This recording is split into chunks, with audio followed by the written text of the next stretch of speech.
नमस्कार मित्रमैत्रिणींनो, एव्हरीथिंग या चॅनलमध्ये आपणा सर्वांचे खूप खूप स्वागत आहे. मित्रमैत्रिणींनो, आज आपण श्री स्वामी समर्थ यांच्याबद्दल माहिती पाहणार आहोत. श्री स्वामी समर्थ. श्री स्वामी समर्थ अक्कलकोट महाराजांचा अवतार हा श्री दत्त परंपरेत चौथा मानला जातो. दत्त संप्रदायामध्ये ही परंपरा पुढील प्रमाणे आहे. वेद आणि पुराण काळात श्री दत्त ही विभूती होऊन गेली. अत्री ऋषी आणि अनुसया यांचा पुत्र म्हणजे श्री दत्तगुरू हे होते. ऐतिहासिक दृष्टीने पाहता दत्त परंपरेतील पहिले सत्पुरुष म्हणजे श्रीपाद श्रीवल्लभ.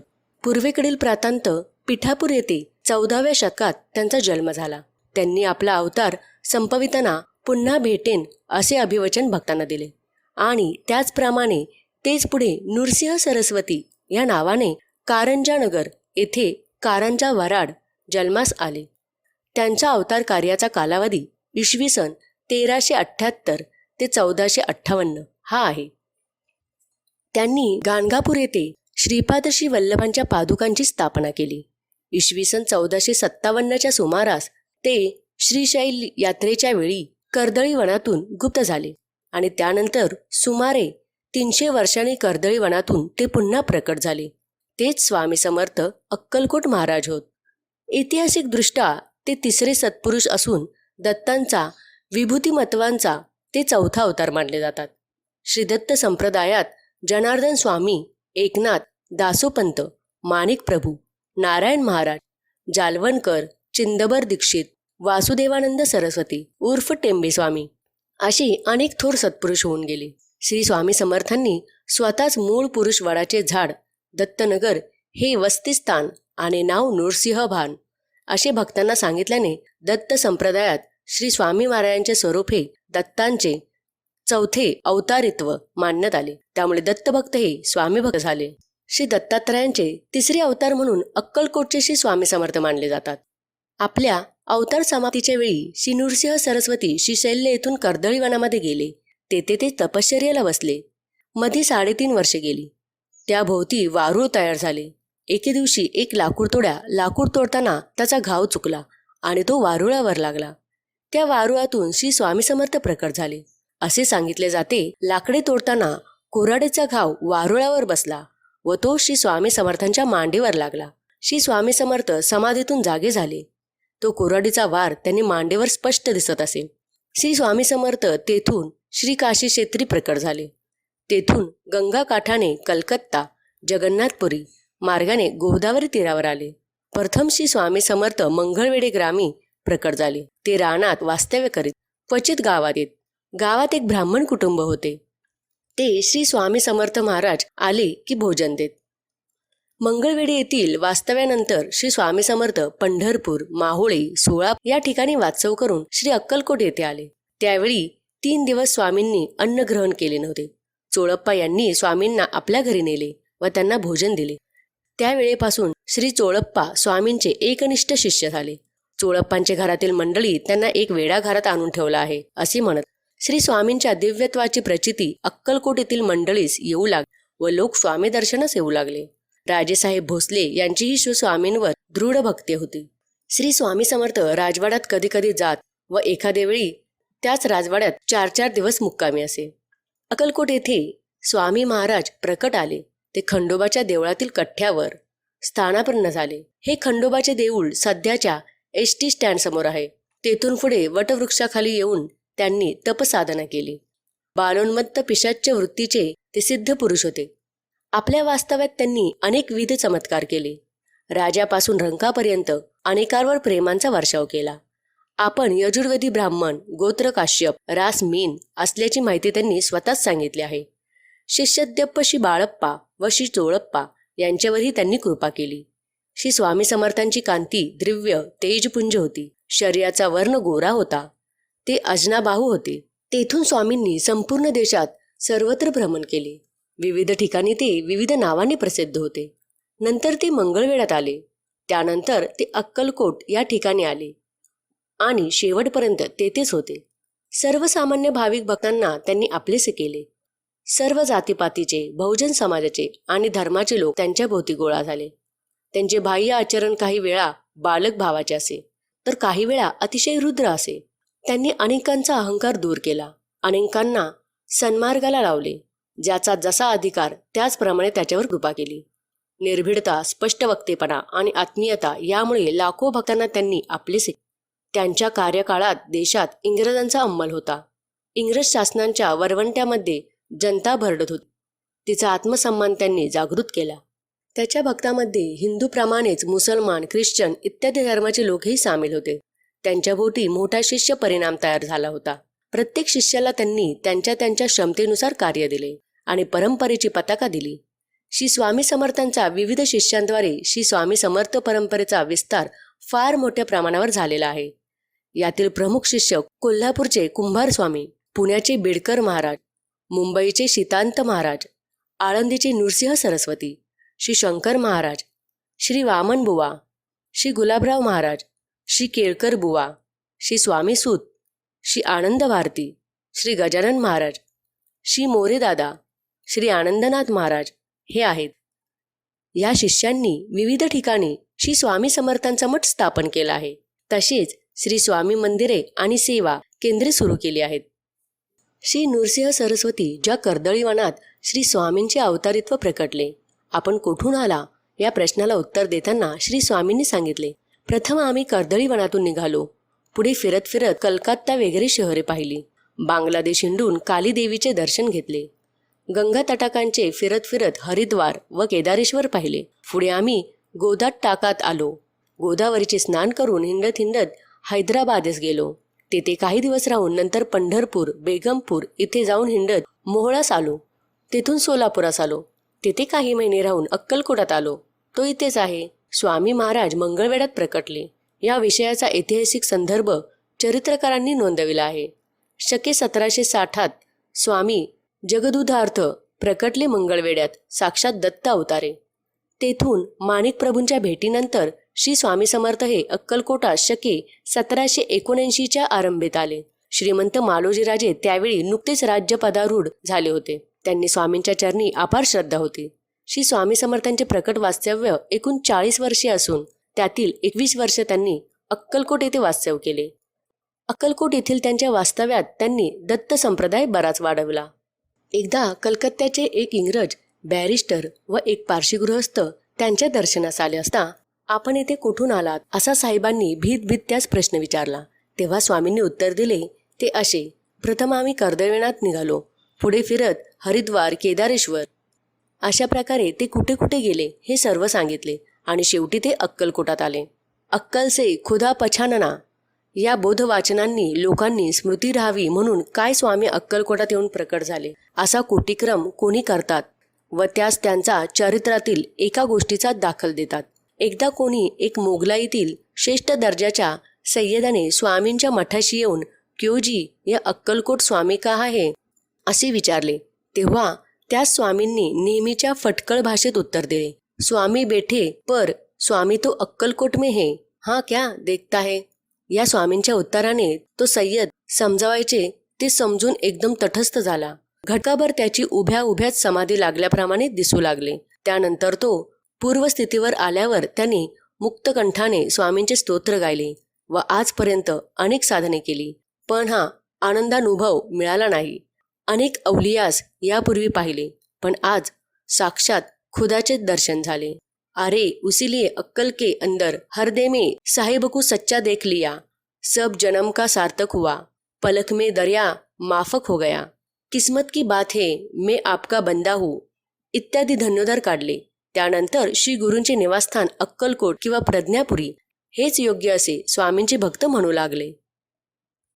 स्वामींचे स्वरूप. स्वामी अक्कलकोटीचे म्हणजे बुद्धिगम्य आहेत. ते स्वतःच म्हणाले, अकल से खुदा पहचानो. निष्क्रिय व जुजबी वागणाऱ्यांना आणि चिंतन न करणाऱ्यांना स्वामींच्या कृपेचा व शक्तीचा बोध होणार नाही. स्वामी अद्भुत आहेत. निर्बुद्ध व चंचल असणाऱ्याला स्वामींचे स्वरूप व त्यांची विलक्षण कृपासत्ता व त्यांचे विलक्षण व्यवहार अघटित लीला कळणार नाहीत व अनुभवास येणार नाहीत. स्वामी एकमेव चिरंतन सत्य आहेत, बाकी मायाभ्रम आहे. ते सर्व शक्तिमान असे सर्व विश्वाचे मालक आहेत. स्वामी अवधूत म्हणजे सर्वोच्च संन्यासी आहेत, परमहंस आहेत. स्वामी स्वयंभू स्वयंसिद्ध आहेत. ते अव्यक्त आहेत. ते भक्तांसाठी नाम व रूप घेतात. स्वामी ओंकारातील पहिला स्वर. ओंकार म्हणजे शेषशायी विष्णू भगवान आहेत. स्वामींना कुळ, जात, धर्म, पंथ, संप्रदाय नाही. त्यांची जात सर्व संतांप्रमाणे कळवल्याची आहे. स्वामी अचलोपन म्हणजेच उपमा न देता येणाऱ्यासारखे अथांग सामर्थ्य व ज्ञानरूप आहेत. स्वामी अमर, अतर्क्य व अणुत्तर सर्वोत्कृष्ट आहेत. स्वामी तपोमय, अजर यतीश्वर आहेत. ते अखंड व सर्व चराचराला व्यापून आहेत. श्री स्वामी समर्थ कल्याणासाठी देवतांचे स्वामी आहेत. सर्व देवता व ऋषीसिद्धी स्वामींची पूजा करतात. स्वामींना कामक्रोधादी विकार नाहीत. तसे संकल्प आणि विकल्प नाहीत. ते सर्व साक्षी आहेत. स्वामी सर्व विश्वातील अर्थ, आनंद, प्रेम आणि सुखरूप आहेत. स्वामी सर्व जीवातील प्राण व तेज आहेत. स्वामी नित्य जागृत आहेत. म्हणजेच स्वामींची सर्व देवस्थाने स्वामींच्या अस्तित्वाचे जागृत आहेत. स्वामी महाराज हे अतिसूक्ष्म व अतिविराट वृक्षासारखे वटवृक्षाच्या तळी मुळात दत्तनगर मूळ आहेत. म्हणून सध्या पार्थिव दृष्टीला त्यांचे दर्शन होणे अवघड आहे. स्वामी निरालंबासनी आहेत. म्हणजे त्यांचे आसन कशाच्याही आधारावर अवलंबून नाही. त्यांचे स्थान चंद्र, सूर्य, तारे उदयास्ता पलीकडचे आहे. ते सर्व विश्वाला व्यापून दंशागोळे उरलेले आहेत. स्वामी सर्व जीवांचे पापी किंवा पुण्यवान सुहृद म्हणजेच जिवलग आहेत. जीवाच्या उद्धारासाठीच त्यांनी सदेह अवतार या मृत्यूलोकात घेतलेला आहे. स्वामी अंतःसाक्षी प्रत्येकाच्या हृदयात असणारे व अनंत परमात्मा आहेत. स्वामी अतिदीर्य स्मर्तुग्रामी म्हणजेच स्मरण करताच हाक मारतात भक्तांसाठी अवतीर्ण होणारा साक्षात ईश्वर आहे. स्वामी मुख्य आहेत. म्हणजेच होणाऱ्या गोष्टीचे कर्तेपण ते स्वतःकडे घेत नाहीत. ते निर्मोही, निरहंकारी, तुल्यानिंदा, स्तुतिमोनी व निर्विकारी साक्षी आहेत. म्हणून ते म्हणायचे, मला नमस्कार करा किंवा करू नका, माझे नामस्मरण पूजा करा किंवा करू नका, मी आहेच. स्वामी अहंभावहीन प्रसन्नात्मा भाव असे आहेत. ते भक्तांवर नित्य प्रसन्न असतात. त्यांच्या प्रापवृत्तीवर व संकटावर ते रागवतात व त्यांचे देहबुद्धी व चित्तबुद्धी घडवून आणून त्याला मोक्षप्राप्तीसाठी घडवतात. स्वामी त्रिलोकाक्षय म्हणजे स्वर्ग, पृथ्वी, पाताळ यांचे आधार व आश्रय आहेत. स्वामी आत्मसंबंध आत्मतत्वातून व निजरून आणि निजानंदातून प्रेरणा किंवा स्फूर्तीरूप व्यक्त होतात. स्वामी त्रिविध तापहर, जन्म, जरा, मरण या अवस्थातील यातना आणि अधिभौतिक, अधिदैविक आणि आध्यात्मिक तापहरण करणारे, भक्तकाम, कल्पद्रुम, भक्ताच्या सर्व इच्छा पूर्ण करणारे आणि सर्व संकटांपासून वाचवणारे आहेत. स्वामी परमेश आहेत. इष्ट, इति, ईश्वर या सर्व विश्वांचे कल्याण, मंगल, सुख, समाधान केवळ स्वामी अतुच्च कोटींची शक्ती आहे. बाकी सर्व भ्रम व माया आहे. या मायेच्या नादी लागल्याने, तिच्या मोहात पडल्याने केवळ अकल्याण व दुःखच आहे. स्वामी संगविवर्जित म्हणजेच मोहमायेपासून दूर असल्याने संयमी, जागृती संयमी, मासे असे आहेत. म्हणून रागावर सुद्धा त्यांचे नियंत्रण आहे. स्वामींचा क्रोध सर्व विश्वाला परवडणारा नाही व म्हणून ते सर्वसामान्य जीवावर रागवत नाहीत. त्यांच्या दुष्प्रवृत्तीचे व्यवहार ते सहन करतात. सुंदराबाईंची मनमानी, सर्व विश्व आपल्या हातात गोटीच्या स्वरूपात धरून ठेवले आहे. तरी कोप झाल्यास सर्व विश्वांचा संहार होईल म्हणून स्वामी रागवत नाहीत, तर अपराधांना क्षमा करतात. म्हणून स्वामी म्हणाले, मला राग आला असता तर सगळ्यांची भाजी करून खाल्ली असती. स्वामी भाव विनिर्गत आहेत. म्हणजेच मोहापासून निर्माण होणाऱ्या ममतेचा स्पर्श स्वामींना नाही. स्वामी चिंतबंद दिगंबर आहेत. चित्त आणि दिक्क हेच त्यांचे वस्त्र आहे. असे विराट रूपी ते चिन्मय चैतन्य रूपी आहेत. स्वामींची कृपा उदंड व त्यांच्या मुखातून येणारे श्रीवचन हे अविनाशी त्रिकालबद्धित सत्य आहे. स्वामी म्हणतील तेच शेवटी खरे होईल. स्वामी कालांतक आहेत. म्हणजे मायास्वरूप काळशक्तीचा अंत करणारे आहेत. त्यासाठी ते कुतलक्षण म्हणजे सर्वदा सिद्ध आहेत. ते कृपासागर आहेत. ते कृतनाश, कृतांत, कुतलक्षण आहेत. सर्व कर्म स्वामीच करतात. उत्पत्ती, स्थिती, लय स्वामी कृतागम म्हणजेच वेद निर्माण करणार आहेत. व श्रुती, श्रवण, स्मृती, स्मरण यांनी उपासनेस योग्य अशी विभूती आहेत, कथित आहेत. स्वामी चतुरात्मा आहेत. म्हणजेच ब्रह्मा, विष्णू, महेश व माया अशा 4 स्वरूपात वावरणारे, मन, चित्त, बुद्धी व अहंकार याद्वारे व्यत करणारे नित्य शुद्ध मंगल असे सूक्ष्मरूपी चारुलिंग शुद्ध मंगल असे सूक्ष्म कारण आहे. म्हणून स्वामींनी भक्तांना म्हणून स्वतःचे प्रतीक म्हणून स्वामींनी भक्तांना आत्मलिंग भेट दिले. स्वामी बुद्धी, लक्ष्मी, पती, पृथ्वीपती, यक्षपती व देवाधिपती, सर्व देवतांचे देव, सर्व सरकारांचे सरकार आहेत. त्यांच्यापुढे कोणाचीही सत्ता नाही. स्वामी हे विश्वातील तेज प्रदीप्त मूर्ती आहेत. ते तेज स्वामींच्या नेत्रातून प्रकट होते, म्हणून स्वामींच्या नजरेला नजर देता येत नाही. अन्नपूर्णेच्या स्वरूपातील श्री स्वामी. अन्नपूर्णा ही पार्वतीचा अवतार आहे. हिंदू परंपरेनुसार घरातील सर्वांना पोटभर खाऊ घालणाऱ्या गृहलक्ष्मीला अन्नपूर्णा मानतात. अक्कलकोट स्वामीही अशाच एका प्रसंगी प्रसाद भोजन दिले. कोणाळे गावातील रानातून जाताना श्री स्वामी बरोबर श्रीपाद भटांसह सुमारे 100 सेवेकरी होते. त्या सर्व जणांना चालून चालून खूप भूक लागली होती. थोडे चालून गेल्यावर स्वामी एका शेतात बसले. तेथे त्यांना शेतकऱ्यांनी फलाहार दिला, पाणी दिले. पण इतरांच्या भोजनाचे काय? स्वामी सर्वांना म्हणाले, या आत्मवृक्षाखाली जा, इतरांना वाटेल तेथे कोणीतरी जेवण देईल. श्रीपाद भटांना मात्र समर्थांवर पूर्ण श्रद्धा होती. काही मंडळींना घेऊन ते तेथे गेले. तेव्हा तेथे एक वृद्ध सुवासिनी प्रसन्न मुखाने उभी होती. श्रीपाद भटांनी चौकशी केली.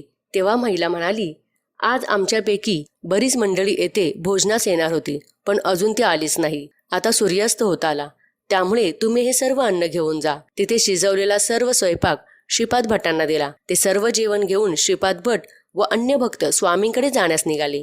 त्यांनी या सुवासिनींना आग्रह केला, पण ती म्हणाली, तुम्ही पुढे चला, मी मागून दर्शनास येते. श्रीपाद भटांनी सर्व सेवेकऱ्यास जेवण वाढून घेण्यास सांगितले. सर्व तृप्त झाले. अशा प्रकारे स्वामी समर्थांनी सर्व भक्तांना अन्नपूर्णे करवी भोजन घातले, अशी सर्वांची श्रद्धा आहे. फार थोड्यांचे भाग्य ज्यांना प्रत्यक्ष अन्नपूर्णतेचे प्रत्यक्ष दर्शन घेण्याचे भाग्य मिळाले. अक्कलकोट राहण्यास येण्यापूर्वी गावाबाहेरील एका माळावर काही दिवस स्वामी राहत होते. तेथे येणाऱ्या एका गुरख्याच्या पोराला, तुझ्या गावाला येऊ का, असे स्वामी विचारित. 2 दिवस त्याने काहीच उत्तर दिले नाही. तिसऱ्या दिवशी तो त्यांना म्हणाला तसे स्वामी गावात गेले. याप्रमाणे अक्कलकोट श्री गुरूंची ओळख प्रथम गुरख्याच्या मुलाशी झाली. अक्कलकोट आल्यानंतरचे स्वामींचे चरित्र उपलब्ध आहे, त्यापूर्वीचे विशेष उपलब्ध नाही. एकदा स्वामी अक्कलकोटला त्यांचे एक आद्य भक्त चिंतोपत्त टोळ यांच्या घरी असता वसंत ऋतूतील एका मध्यरात्री अंगणात पहुडलेले होते. तेव्हा स्वामींना गाण्याची लहग लागली. व गोरे रूप तुझे सुजला, पाहिले 7 चाल मांडीवर, ही जणू लावणी स्वामींनी संबंध म्हटली. हे ऐकून पंतांना नवल वाटू लागले. महाराज, आपण पूर्वाश्रमात गृहस्थ होता असे वाटते. आपली जात कोण, आईबाप कोण? स्वामींनी चटकन उत्तर दिले, आमची जात चांभार, आई महारीन, बाप महार. असे म्हणून महाराज पोट धरधरून मोठ्याने हसू लागले. अक्कलकोट एक म्हातारी सोनारीन वेडसर दिसे, पण तिला स्वामींची भाषा इतरांपेक्षा जास्त कळे. एकदा स्वामी देखत महाराज एका कालापाने प्रश्न विचारला. स्वामींनी आपण कोण आहात? त्यावेळी समर्थ म्हणाले, मूळ पुरुष वडाचे झाड दत्तनगर. हे ऐकून ती म्हातारी म्हणाली, वटपत्र शयनी मूळ पुरुष दत्तात्रय रूपाने अवतरले आहेत. नंतर कोणी एक कर्वे त्यांनी विचारले, हे महाराजांचे सामर्थ्य रूप वचन काय आहे? परंतु आपली ज्ञाती कोण? समर्थ म्हणाले, आम्ही यजुर्वेदी ब्राह्मण. आमचे नाव नृसिंहभान, काश्यप गोत्र, आमची मीन राशी. पुन्हा विचारल्यास टाळक्यात पायपोस. पण काय रे, तुझी फक्कड मुलगी पुण्यास रात्रंदिवस फिरते, तिची ज्ञानी कोण? हे ऐकून प्रश्न विचारणारा गृहस्थ टेकळासारखा विरघळला. बऱ्याच जणांना हा प्रश्न पडतो की आपण स्वामींची इतकी सेवा केली तरी महाराज अजून का प्रसन्न होत नाहीत? अजून त्यांची कृपादृष्टी का होत नाही? ह्याला कारण आपल्या मागील जन्म आपल्याला ज्ञात नाही. सर्वांनाच दुःखे असतात. दुःख संकटे एकामागून एक येतच राहिली तर मन खट्टू होते. आपल्याच वाट्याला एवढी दुःखे का? इतके नामस्मरण केले तरी महाराजांना आपली दया येतच नाही का? आणि निराशाने कधीकधी नामस्मरण सोडून देण्याचे विचारही मनात येऊ लागतात. पण अशा विकल्पना अजिबात थारा देऊ नका आणि आपण नामाला धरून राहावे, कारण हीच आपल्या परीक्षेची वेळ असते. आणि महाराजांची इच्छा हीच असते की आपण प्रारब्ध भोगातून मुक्त होऊन मोक्षपदाचे यात्रे व्हावे. आपले स्वामी तर इतके कनवाळू दयाळू आहेत की ते दुःखातही आपल्या एखादे आशेचा किरण, सुखाची एखादी झुळूक सतत दाखवत राहतात, जेणेकरून आपल्या प्रिय भक्त आपल्यापासून दुरावू नये असे स्वामींनाही वाटत असते. अशा वेळी ते नामरूपाने सदैव आपल्याबरोबर असून अडचणीच्या काळात आपला मार्ग सुखकर करत राहतात. म्हणूनच नामाला कधीच सोडू नये, कारण आपले पूर्वसंचित संपल्याशिवाय आपली साधना फळाला येत नाही. हे स्वामी विद्यारायांच्या दृष्टातून आपल्याला जाणून घ्यायचे आहे. दुःख संकटे असतील तरच आपल्या सुखाची किंमत कळते आणि भगवंताच्या अस्तित्वाची जाणीव ही ह्या एकाच गोष्टीमुळे आपल्याला होत राहते. म्हणूनच आपल्याला आयुष्यात काही मिळवायचे असेल तर ती फक्त स्वामी कृपाच, दुसरं काहीच नको, ही एकच भावना अंतःकरणात खोलवर रुजवावी. कारण तीच एकमेव शाश्वत सुखाच्या विसाव्याची जागा आहे. बाकी सर्व अशाश्वत असतं आणि म्हणूनच दुःखदायकही असतं. यासाठी स्वामी मला फक्त तुम्ही हवे आहात अशी तळमळ जीवाला लागली तर स्वामींच्या अस्तित्वाची प्रचिती येते आणि मग सुख दुःखाच्या क्षुल्लक गोष्टीची बाधा स्वामी आपल्याला होऊच देत नाहीत. कारण स्वामी माऊली म्हणजे साक्षात दत्तमूर्ती. दया म्हणजे देणारा, सर्व काही आपल्या भक्तांवर प्रेमाने लुटवणारा कृपासिंधूचा आहे तो. फक्त आपली अढळ निष्ठा आणि अनन्य प्रेम हवे माऊलीवर. तर मित्रमैत्रिणींनो, अशा प्रकारे तुम्हीही स्वामींची भक्ती करा. तर मित्रांनो, कसा वाटला तुम्हाला हा व्हिडिओ? स्वामींबद्दल अजून खूप माहिती आहे. स्वामींबद्दल जेवढी माहिती सांगेल तेवढी कमीच आहे. स्वामींबद्दल अजून माहिती तुम्हाला पुढच्या व्हिडिओमध्ये मिळेल. तर मित्रमैत्रिणींनो, कसा वाटला तुम्हाला व्हिडिओ हे मला कमेंट करून नक्की सांगा. आणि असेच विविध प्रकारचे व्हिडिओ पाहण्यासाठी आमच्या चॅनेलला लाईक